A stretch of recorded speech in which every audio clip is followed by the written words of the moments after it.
Hey everybody, welcome to Law Key. Let's continue our discussion on the Indian Contract Act 1872. So this is basically part 3 of unit 3, that is essentials of a valid contract. In part 1 and part 2 we had covered up to section 17, that is fraud. In this video we will be covering the further sections, that is misrepresentation, section 18, section 19 and so on and so forth. इस particular video में हम आगे के sections cover करने वाले हैं।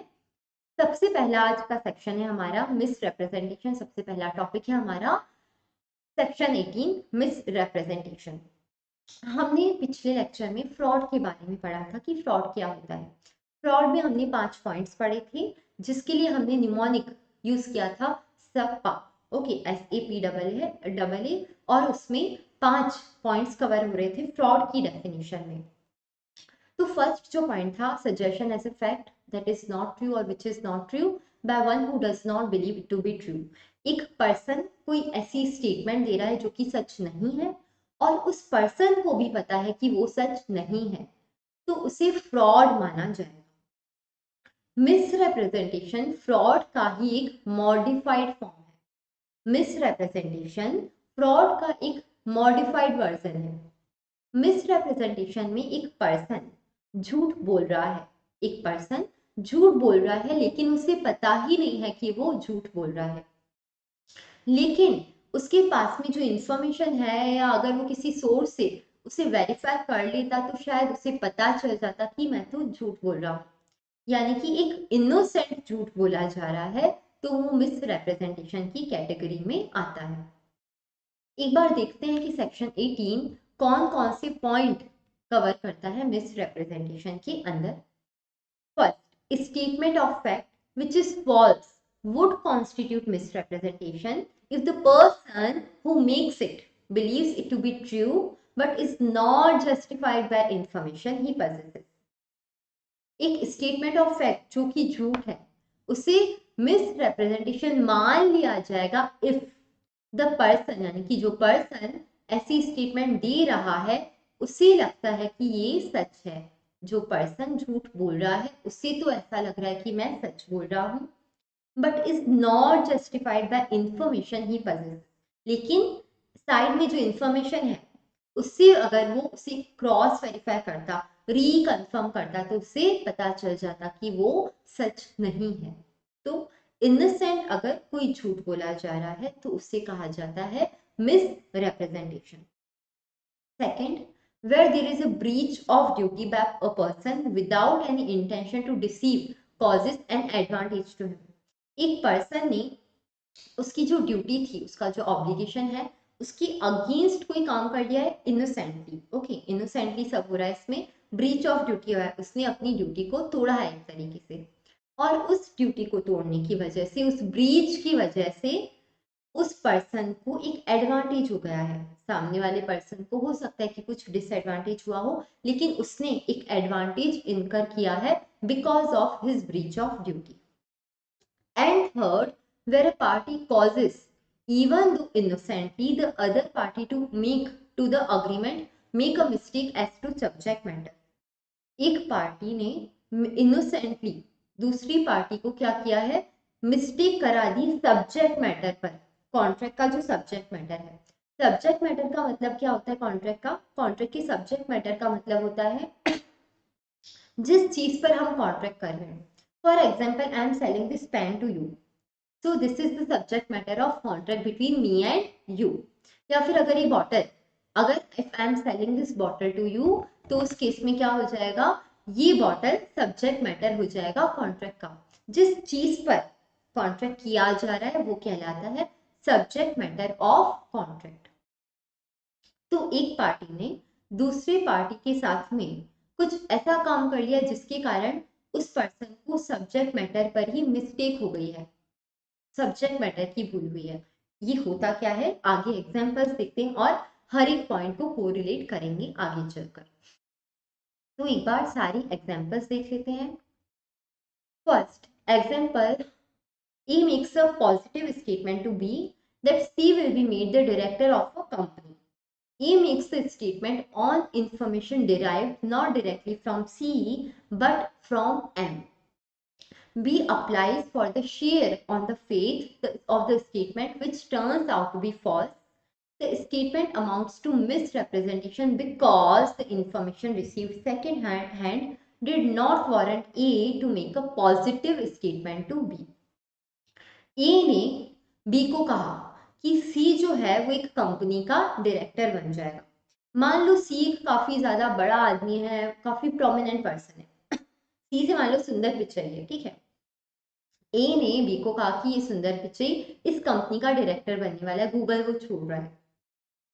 अभी B को लगा कि क्योंकि इतना प्रोमिनेंट पर्सन इस कंपनी का डायरेक्टर बनने वाला है तो इस कंपनी के शेयर्स जो है वो काफी ज्यादा इंक्रीज हो जाएंगे, उनका प्राइस जो है काफी ज्यादा इंक्रीज हो जाएगा, तो मुझे प्रॉफिट हो जाएगा। ए ने स्टेटमेंट जो दी बी को, वो उसको डायरेक्ट सी से नहीं मिली थी। कहां से मिली थी? एम से मिली थी।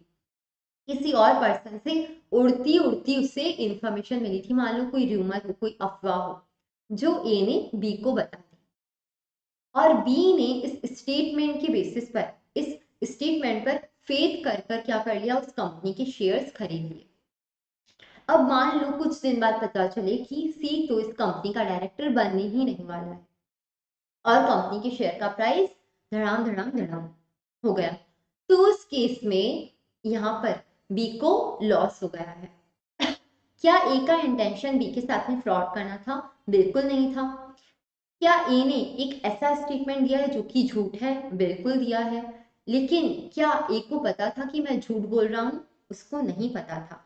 तो ए ने एक ऐसा झूठ बोला है जो कि उसे भी नहीं पता है कि झूठ है, लेकिन उसने जहां से इंफॉर्मेशन डिराइव की उसे एक बार ध्यान रखना चाहिए था कि मैं एक सेकेंड हैंड इंफॉर्मेशन, एक उड़ती उड़ती खबर किसी और पर्सन को पहुंचा रहा हूं, तो उसे ऐसा नहीं करना चाहिए था। That's why it will be termed as misrepresentation, जहां पर किसी पर्सन ने innocently without any intention of deceiving the other party क्या किया है, कोई झूठ किसी दूसरे पर्सन को बोल दिया है। So this is one. Second example, A believed the engine of his motorcycle to be an excellent condition. ए को लगा कि उसकी मोटरसाइकिल का इंजन जो एकदम अच्छी कंडीशन में है, उसके पास में वो बाइक काफी टाइम से पड़ी हुई है, उसने चलाई नहीं है और उसे लग रहा है कि एकदम सही है उसकी bike. A without getting it checked in a workshop told B that the motorcycle was in excellent condition. ए ने अब उसे चेक नहीं कराया है और बिना चेक कराए बी को बोल दिया कि उसकी जो बाइक है एकदम सही अच्छी कंडीशन में है। In this statement, B bought the motorcycle whose engine proved to be defective. अब ये इंजन डिफेक्टिव है या सही है वो एक बार टेस्ट ड्राइव पर तो पता नहीं चलेगा, बहुत टाइम बाद या कुछ टाइम बाद पता चल सकता है। तो बी ने ये मोटरसाइकिल खरीद ली और फिर उसको पता चला कि इसका इंजन तो डिफेक्टिव है। तो ए ने क्या किया है? ए ने ब्रीच ऑफ ड्यूटी किया है। ए ने एक तरीके से ब्रीच ऑफ ड्यूटी किया है। उसकी ड्यूटी क्या थी कि एक बार उसकी मोटरसाइकिल को चेक कराने से पहले या फिर ऐसा चेक नहीं, सेल करने से पहले उसे चेक कराए या फिर ऐसा स्टेटमेंट देने से पहले एक बार वो वेरीफाई कर ले कि मोटर बाइक जो है वो सही कंडीशन में तो है। अगर उसने ऐसा नहीं किया तो उस केस में क्या हो जाएगा? उस केस में ये माना जाएगा कि ये एक मिस रिप्रेजेंटेशन है। Here A's statement is a misrepresentation as the statement turns out to be false. Third, A, while selling his mare to B, tells him that the mare is thoroughly sound. A ने अपनी mayor को B को बेचने से पहले या बेचते समय बोला कि उसकी मेयर एकदम साउंड है। A genuinely believes the mare to be sound although he has no sufficient ground for the belief. लेकिन उसको सच में लग रहा है कि सच में मेयर जो है वो एकदम सही है, साउंड माइंड की है, लेकिन उसके पास में कोई सफिशिएंट ग्राउंड नहीं है वो बिलीव करने का। फॉर एग्जाम्पल, वो जो मेयर है वो किसी हॉर्स फार्म में उसकी मेयर पड़ी हुई है किसी और सिटी में, ए किसी और सिटी में है। ए किसी से कॉल पर डीलिंग कर रहा है कि मैं अपनी मेयर तुमको सेल कर रहा हूँ और वो मेयर एकदम सही है, ठीक है, उसने बात बोल दी, लेकिन बाद में पता चला कि ये मेयर तो अनसाउंड है, तो यहाँ पर ये भी मिस रिप्रेजेंटेशन माना जाए। कुल मिला के ऑल इन ऑल जहां पर भी कोई ऐसी बात बोली जा रही है जो कि सच नहीं है, एक ऐसा पर्सन ये बात बोल रहा है जिसे पता ही नहीं है कि वो झूठ बोल रहा है, वो इनोसेंटली ऐसी बात बोल रहा है, तो ये मिस रिप्रेजेंटेशन की कैटेगरी में काउंट होगा। Final example, A buys an article thinking it is worth rupees 1000 when in fact it is worth rupees 500 only. There has been no misrepresentation on the part of the seller. The contract is valid.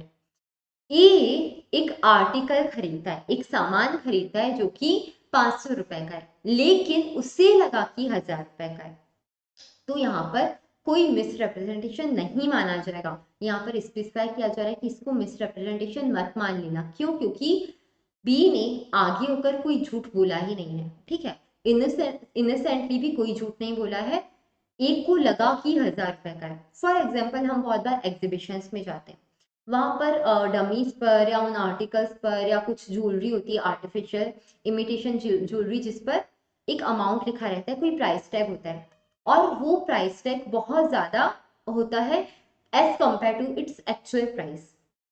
हमें लगा कि वो बहुत ज्यादा price का है, तो for example B एक एग्जीबिशन पर जाता है, उस पर प्राइस टैग किसी चीज पर, किसी आर्टिकल पर 1000 रुपए का प्राइस टैग है, और उसे लगा कि 1000 का है, लेकिन वो एक्चुअल में 500 रुपए का है, बी सबको 500 का बेचता है। ए जाता है अपनी जेब से 1000 का नोट निकालता है, पुराने टाइम वाला, अभी तो 1000 का नोट चलता नहीं है, जब चलता था तब ऐसा एग्जाम्पल मान लो कि 1000 का नोट निकालता है और ए को पकड़ा देता है।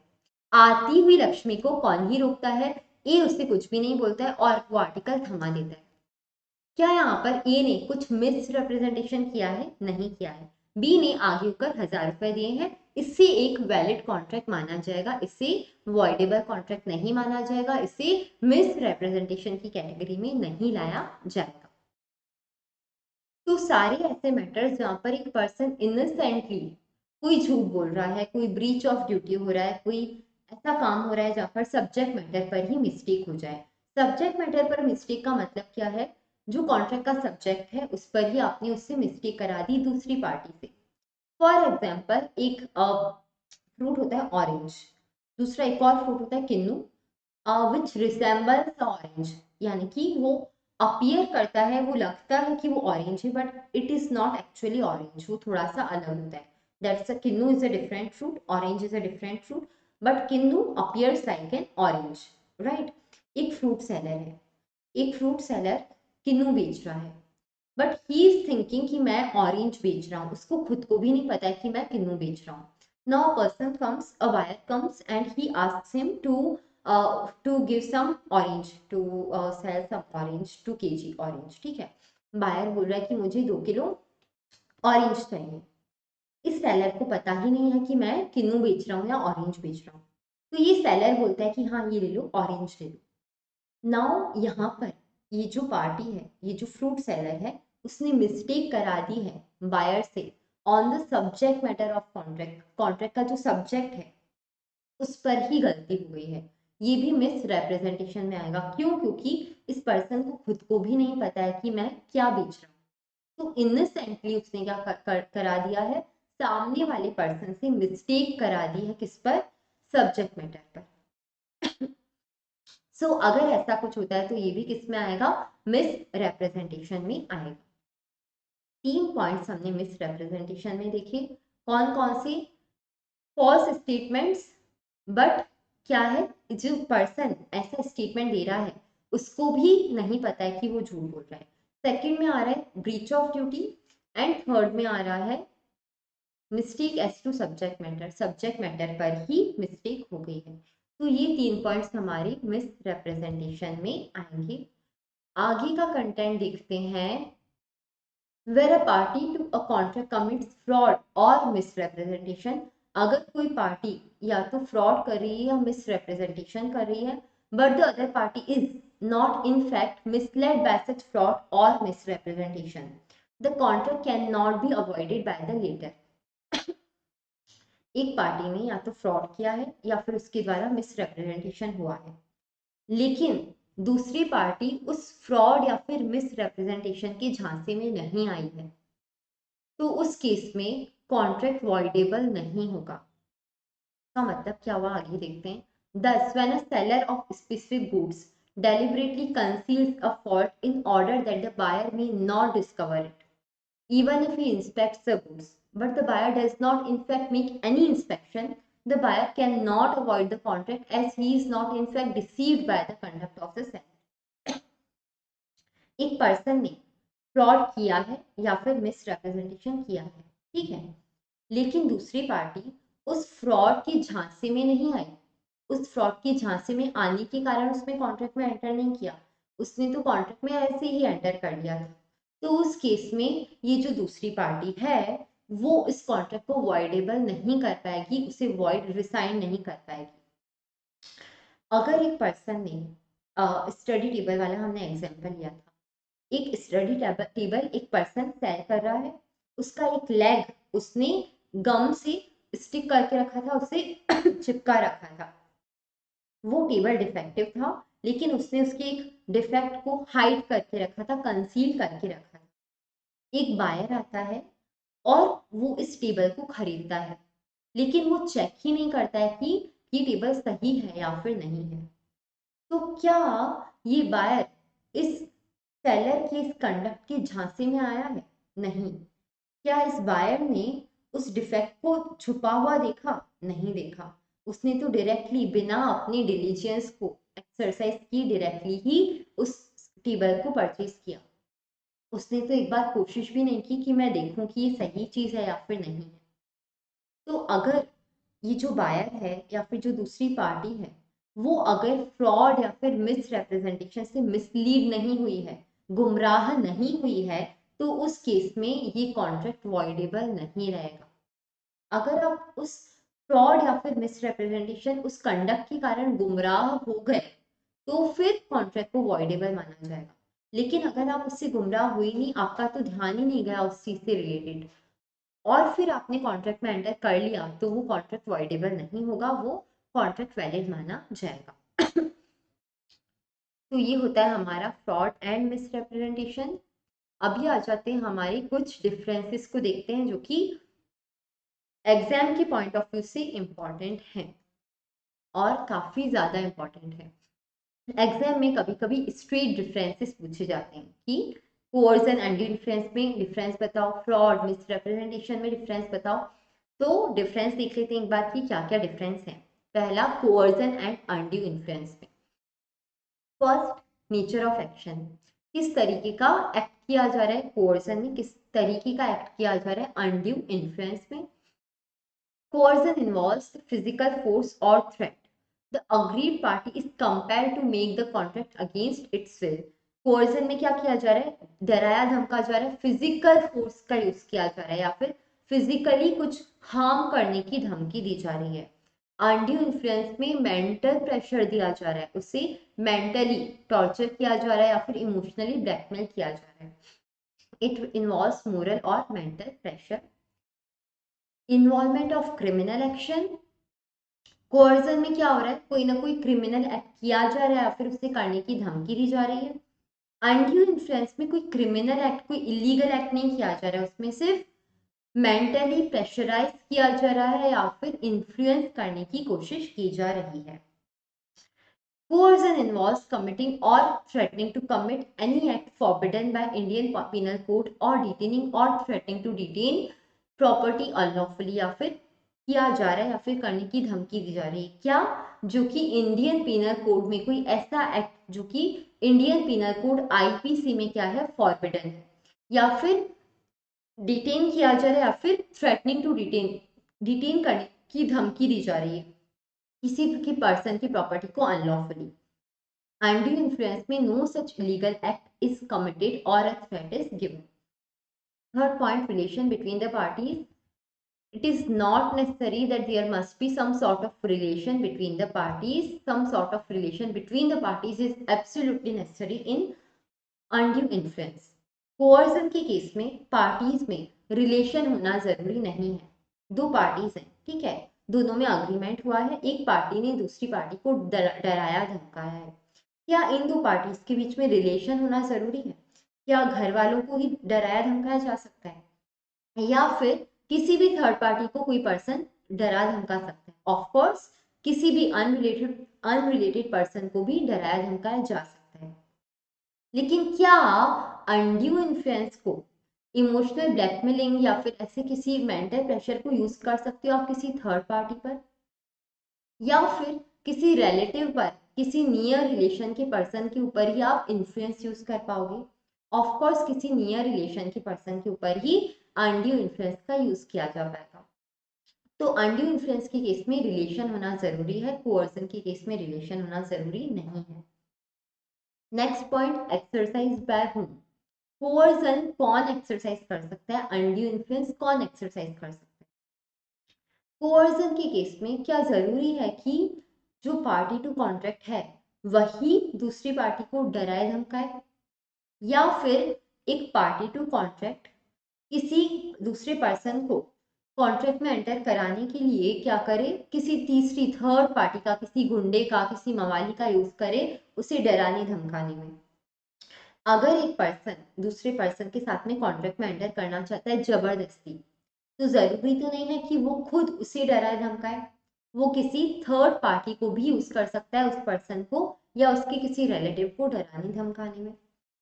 तो यहाँ पर कोअर्जन के केस में ये जरूरी नहीं है कि कोअर्जन पार्टी टू कॉन्ट्रैक्ट के द्वारा ही किया जाए, कोई थर्ड पार्टी आकर भी एक पर्सन के साथ में कोअर्जन कर सकती है। Coercion need not proceed from the promisor nor need it be directed against the promisor. Promisee, यहाँ पर प्रोमिसी आएगा। It can be used even by stranger to the contract. एक स्ट्रेंजर, एक थर्ड पार्टी, ठीक है, वो भी कोअर्जन एक्सरसाइज कर सकती है। मान लो ए बी के साथ में जबरदस्ती कॉन्ट्रैक्ट में एंटर करना चाहता है, राइट? अभी ए जो है चाहे तो डायरेक्ट इसको गन पॉइंट पर कॉन्ट्रैक्ट में एंटर कराए, खुद यूज करे, ठीक है। ये चाहे तो सी जो एक काफी ज्यादा बड़ा गुंडा है उसको बोले कि यार तू बी को डरा धक्का सो दैट ये मेरे से कॉन्ट्रैक्ट में एंटर करे, ऐसा भी तो हो सकता है। तो यहाँ पर कोर्जन कर कौन रहा है, एक्सरसाइज कौन कर रहा है, सी, किसके ऊपर, बी के ऊपर। लेकिन पार्टी टू कॉन्ट्रैक्ट कौन है, ए और बी। तो जरूरी नहीं है कि पार्टी टू कॉन्ट्रैक्ट के द्वारा ही कोर्जन को एक्सरसाइज कराया जाए, और ये भी जरूरी नहीं है कि ये एक पार्टी टू कॉन्ट्रैक्ट पर ही एक्सरसाइज किया जाए, जरूरी नहीं है कि बी के ऊपर ही कोर्जन किया जाए।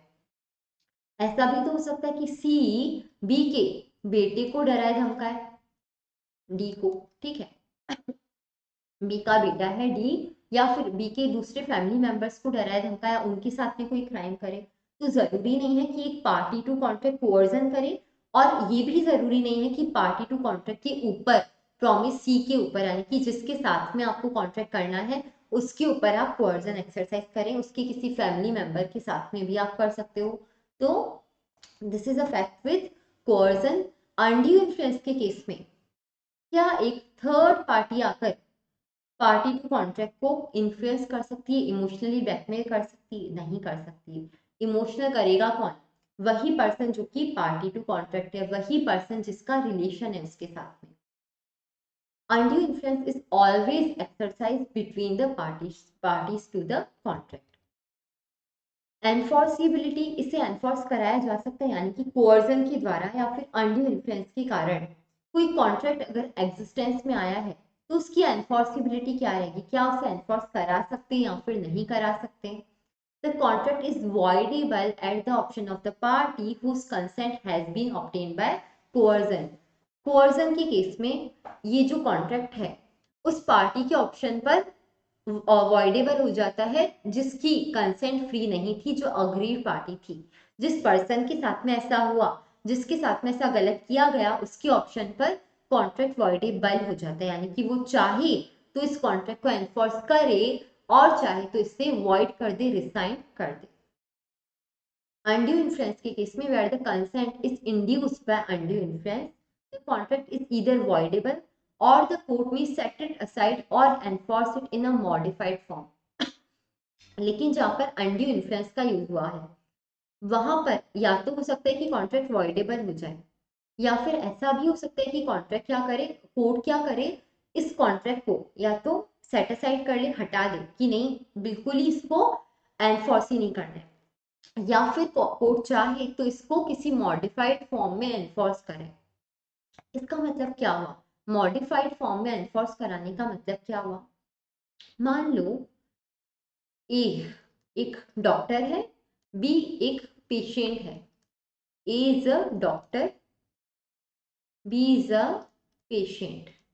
अब बी जो है वो काफी ज्यादा बीमार है, उसे एकदम ठीक होना है, बहुत ज्यादा परेशानी में है। ए जो है, इसकी नॉर्मल जो फीस है वो है 500 रुपए।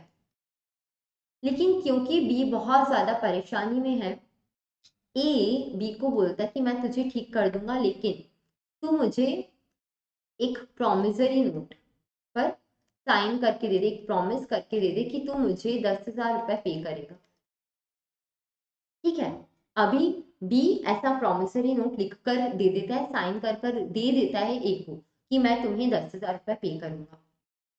अब ए बी का ट्रीटमेंट करता है और बी एकदम ठीक हो जाता है। अब आई ये 10,000 रुपीज पे करने की बारी। बी बोलता है कि मैं नहीं करूंगा, तुम्हारी फीस तो 500 थी, मैं क्यों 10,000 रुपए दूं। ए ने अनड्यू इन्फ्लुएंस का यूज करके बी के साथ में ये कॉन्ट्रैक्ट में एंटर किया। ए ने क्या किया? बी की इस इनकैपेसिटी या फिर वो जो स्ट्रेस में था उसका यूज करके उसको डोमिनेट करके उसके साथ में इस कॉन्ट्रैक्ट में एंटर करा। तो यहाँ पर अभी ये कॉन्ट्रैक्ट क्या हो गया है? वॉइडेबल होना चाहिए। लेकिन यहाँ पर ऐसा भी तो हुआ है कि बी ये जो पेशेंट है वो एक ही सर्विसेज तो ले चुका है, तो क्या अभी से खत्म किया जा सकता है कॉन्ट्रैक्ट को, रिसाइन किया जा सकता है? नहीं किया जा सकता है। क्यों नहीं किया जा सकता है? क्योंकि एक पार्टी की तरफ से तो कॉन्ट्रैक्ट पूरा हो चुका है, यानी कि एक पार्टी ने अपना प्रॉमिस फुलफिल कर दिया, ए ने बी को पूरा ठीक कर दिया। तो इस कॉन्ट्रैक्ट को पूरी तरीके से रिसाइन हटाया तो नहीं जा सकता है। लेकिन यहाँ पर बी ने जो बेनिफिट रिसीव किया है उसका ए को कॉम्पनसेशन तो मिलना चाहिए। तो यहाँ पर कोर्ट क्या करेगी? इस कॉन्ट्रैक्ट को मॉडिफाइड फॉर्म में एनफोर्स करेगी, यानी कि कोर्ट हो सकता है बी को बोले कि तुम इस डॉक्टर की जो नॉर्मल कंसल्टेशन फीस है 500 रुपए वो इस डॉक्टर को दो। तो वॉइडेबल के केस में हो सकता है कि कोर्ट क्या करे? इसको मॉडिफाइड फॉर्म में एनफोर्स करे। Next point, positions of benefits received. अगर किसी पार्टी ने कोई बेनिफिट रिसीव किया है तो उसका क्या होगा? बेनिफिट किस तरीके के? मान लो ए ने बी के ऊपर कोअर्जन एक्सरसाइज किया और बी को अपना हाउस ए को बेचना पड़ा। ठीक है। ए ने 50 लाख रुपीस बी को दिए। ठीक है। बी ने अपना हाउस जबरदस्ती ए को बेचा 50 लाख रुपए में। ए ने 50 लाख रुपए दिए हैं, लेकिन कॉन्ट्रैक्ट क्या है? वॉइडेबल है। अभी बी चाहे तो इस कॉन्ट्रैक्ट को क्या करे? रिसाइन करे, और चाहे तो इसे वैलिड कर दे, एनफोर्स करा दे। बी ने अभी तक आई मीन घर को बेचने का कॉन्ट्रैक्ट हुआ है, अभी तक बेचा नहीं है, कॉन्ट्रैक्ट अभी भी वॉइडेबल है। अभी अगर मान लो बी इस कॉन्ट्रैक्ट को रिसाइन कर देता है, अपना वॉइडेबल कॉन्ट्रैक्ट के अंडर जिसको राइट्स मिले हैं उससे एक्सरसाइज करके अगर बी इस कॉन्ट्रैक्ट को रिसाइन कर देता है, खत्म कर देता है, तो उस केस में इन 50 लाख रुपए का क्या, जो कि बी को मिले हैं, तो ये 50 लाख रुपए बी को लौटाने पड़ेंगे ए को। तो कोअर्जन के केस में अगर कोई बेनिफिट रिसीव हुए हैं किसी पार्टी को तो वो वापस करने पड़ेंगे। एंड फॉर दैट मैटर अगर ए को भी कोई अमाउंट या कुछ भी मिला है, कोई बेनिफिट रिसीव हुआ है, वो भी उसे रिफंड करना पड़ेगा, उसे रिटर्न करना पड़ेगा। In case of coercion where the contract is rescinded by the agreed party as per section 64, any benefit received has to be restored back to the other party। कोई भी बेनिफिट जो receive हुआ है वो आपको क्या करना रहेगा? रीस्टोर करना पड़ेगा, वो उसे वापस करना पड़ेगा। अनड्यू इन्फ्लुएंस के केस में क्या होगा? The court has the description to direct the agreed party to return the benefit in whole or in part or not to give any such directions।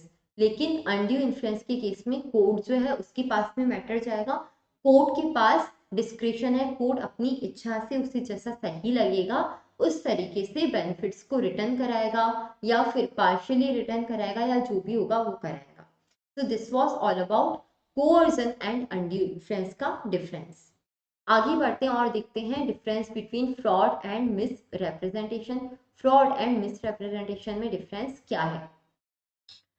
Basis of difference, first intention. Fraud में intention क्या है? Deceive करने की, दूसरे party को deceive करने की, धोखा देने की इंटेंशन है। फ्रॉड में to deceive the other party by hiding the truth. Misrepresentation के केस में there is no such intention to deceive the other party. Misrepresentation में ऐसी कोई इंटेंशन नहीं है कि डिसीव किया जाए, वो वहां पर क्या हो रहा है, इनोसेंटली कोई झूठ बोला जा रहा है।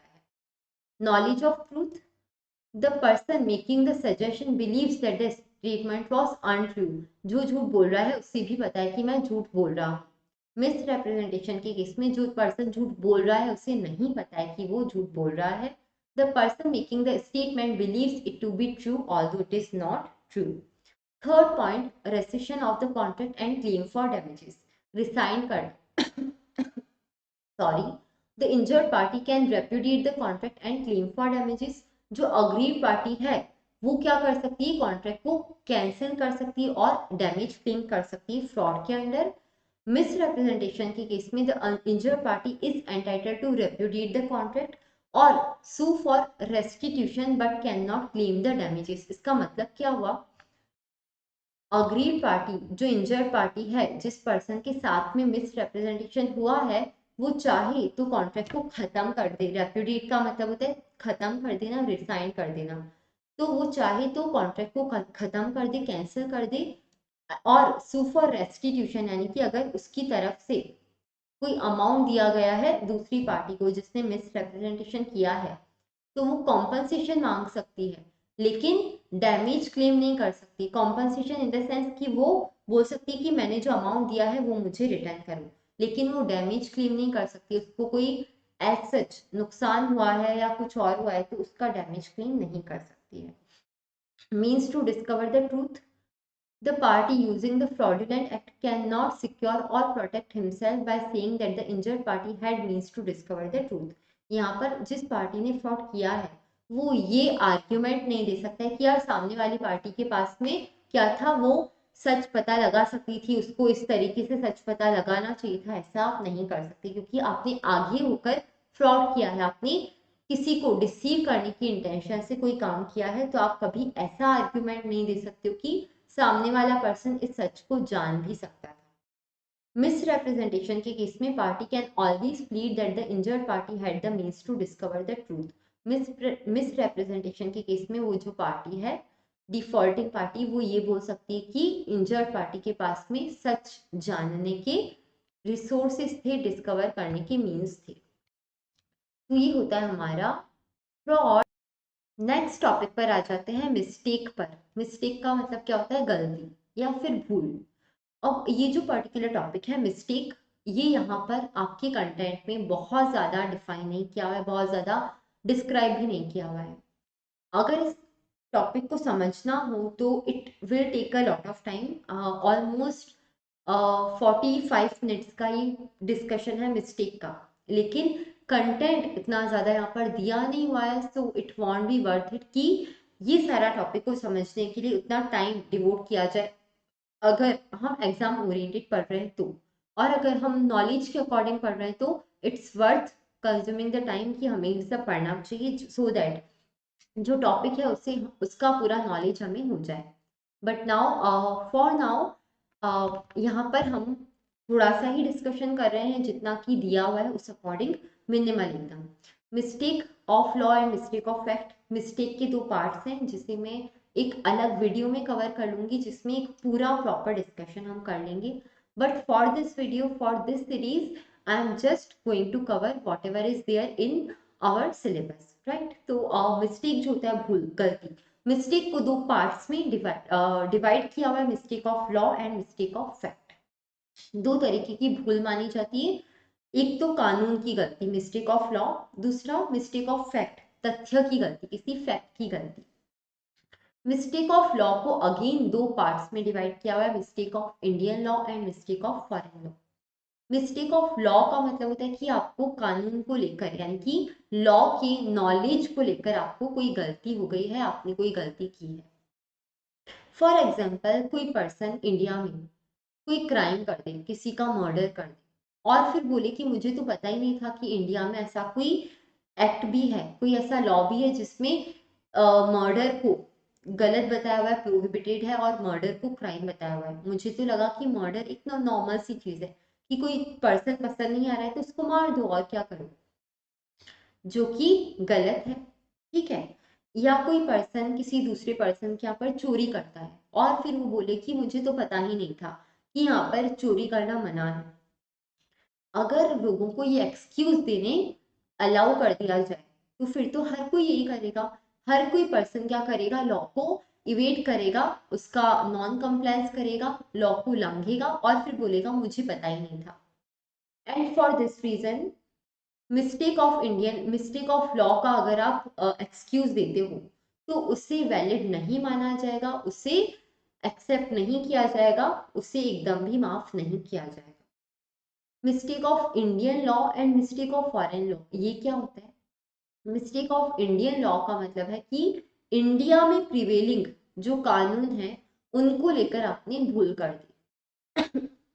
इंडिया में जो कानून जो लॉ प्रिवेल कर रहे हैं उसको लेकर अगर आपने कोई भूल कर दी है, गलती कर दी है, तो उसका लॉ आपको एक्सक्यूज नहीं देने देगा। यानी कि लॉ बोलेगा कि हमें कोई फर्क नहीं पड़ता है, अगर आप इंडिया में रह रहे हो, आप इंडिया के सिटीजन हो, तो गवर्नमेंट आपसे एक्सपेक्ट करती है, कानून आपसे एक्सपेक्ट करता है कि आपको इंडिया में प्रिवेलिंग सारे लॉ की, सारे कानून की जानकारी होनी चाहिए।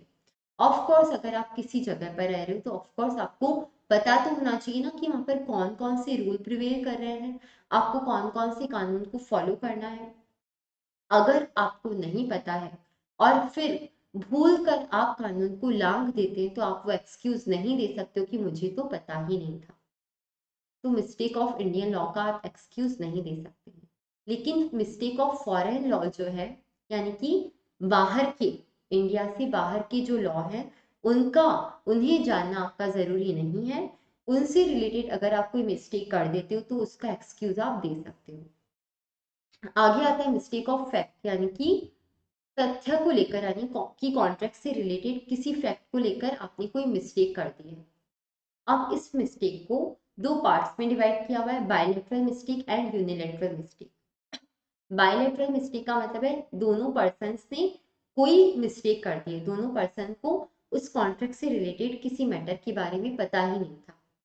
यूनिलैटरल मिस्टेक का मतलब होता है एक पर्सन के तरफ से गलती हुई है, एक पर्सन को पता नहीं था उस चीज के बारे में, उस कॉन्ट्रैक्ट के किसी फैक्ट के बारे में। एक बार इस कंटेंट को पढ़ लेते हैं so that it will be clearer. Mistake of Indian law or mistake of law does not render a contract void, as one cannot take excuse of ignorance of law of his own country। अगर आप कानून की भूल कर कर कोई contract करते हैं या फिर आप कोई कॉन्ट्रैक्ट कर लेते हैं और फिर बोलते हैं कि मुझे कानून के बारे में पता ही नहीं था, तो उससे कॉन्ट्रैक्ट वॉइड नहीं होगा, आपको कॉन्ट्रैक्ट वो पूरा करना पड़ेगा, आप ऐसा एक्सक्यूज नहीं दे पाओगे। As one cannot take excuse of ignorance of law of his own country, but if the mistake of law is caused through the inducement of another, the contract may be avoided। यानी कि अगर किसी सामने वाले person ने आपको induce किया है, आपको बहलाया है कि आप कानून से रिलेटेड कोई मिस्टेक कर दो, तो फिर उससे कॉन्ट्रैक्ट अवॉइड हो सकता है, आप कॉन्ट्रैक्ट को अवॉइड कर सकते हो। दूसरा है mistake of foreign law. It is excusable and is treated like a mistake of fact. The contract may be avoided on such mistake। अगर मिस्टेक ऑफ फॉरेन लॉ हुआ है तो उस केस में आप कॉन्ट्रैक्ट को अवॉइड कर सकते हो। देन मिस्टेक ऑफ फैक्ट क्या है? Mistake of fact where the contracting parties misunderstood each other and are at cross purposes, there is a bilateral और mutual mistake, but where both parties to an agreement are under a mistake as to a matter of fact essential to the agreement is void। क्या लिखा हुआ है कि अगर दोनों parties mistake पर हैं तो फिर उससे क्या माना जाएगा? कॉन्ट्रैक्ट वॉइड माना जाएगा। फॉर एग्जाम्पल ए और बी वाला हमने एग्जाम्पल लिया था। ए ने कहा कि मैं अपनी कार तुम्हें सेल करना चाहता हूँ, बी ने कहा मैं तुम्हारी कार खरीदना चाहता हूँ। ए के पास में 10 तरीके की कार है। ए सोच रहा है कि मैं अपनी सबसे पुरानी कार बी को बेचने वाला हूँ। बी को लग रहा है कि मैं ए की सबसे नई कार उससे खरीदने वाला हूँ। दोनों पार्टीज क्या है, मिस्टेक पर है। दोनों ने एक दूसरे को गलत समझ लिया है। इस कारण से कॉन्ट्रैक्ट वॉइड माना जाएगा, यानी कि कॉन्ट्रैक्ट होगा ही नहीं, अग्रीमेंट ही वॉइड माना जाएगा। यहाँ पर कंसेंसस ही नहीं, कंसेंट ही नहीं है। तो मिस्टेक ऑफ फैक्ट के केस में क्या होता है, अगर दो पर्सन मिस्टेक पर है, दोनों पर्सन से कोई भूल हो गई है, तो वो किस में आएगा, मिस्टेक ऑफ फैक्ट में। मिस्टेक ऑफ लॉ में अगर कानून से रिलेटेड, लॉ से रिलेटेड आपकी कोई मिस्टेक हुई है, आपने कोई गलती कर दी है, तो वो किस में आएगा, मिस्टेक ऑफ लॉ में। मिस्टेक ऑफ इंडियन लॉ के केस में आप ऐसा एक्सक्यूज नहीं दे सकते हो कि मुझे लॉ की, कानून की जानकारी नहीं थी। मिस्टेक ऑफ फॉरेन लॉ के केस में आप ऐसा एक्सक्यूज दे सकते हो। अगेन एग्जाम की पर्पज से एज सच इम्पोर्टेंट नहीं है, क्योंकि इतना ज़्यादा यहाँ पर कंटेंट ही नहीं है जिससे समझाया जा सके। तो ये जो भी कंटेंट दिया गया है एज सच थोड़ा बहुत आप ध्यान रख सकते हैं, कुछ लिख सकते हैं, बट एज सच इस पर केस स्टडीज बने वो काफ़ी ज़्यादा अनलाइकली है। तो ये होता है हमारा mistake of law and mistake of fact. And this is all for today. हमारी अगली क्लास में हम अगला एलिमेंट देखेंगे। यहाँ पर आपके फ्री कंसेंट के जो भी एलिमेंट्स थे या फिर फैक्टर्स थे वो खत्म हो चुके थे। नेक्स्ट एलिमेंट हम देखेंगे legality of object and consideration, और फिर उसके बाद में आएगा agreement not declared specifically to be void. वो दो एलिमेंट्स हमें पढ़ना भी बाकी हैं। यहाँ पर हम आज का डिस्कशन रैप अप करते हैं। I will see you in the next video. Bye bye.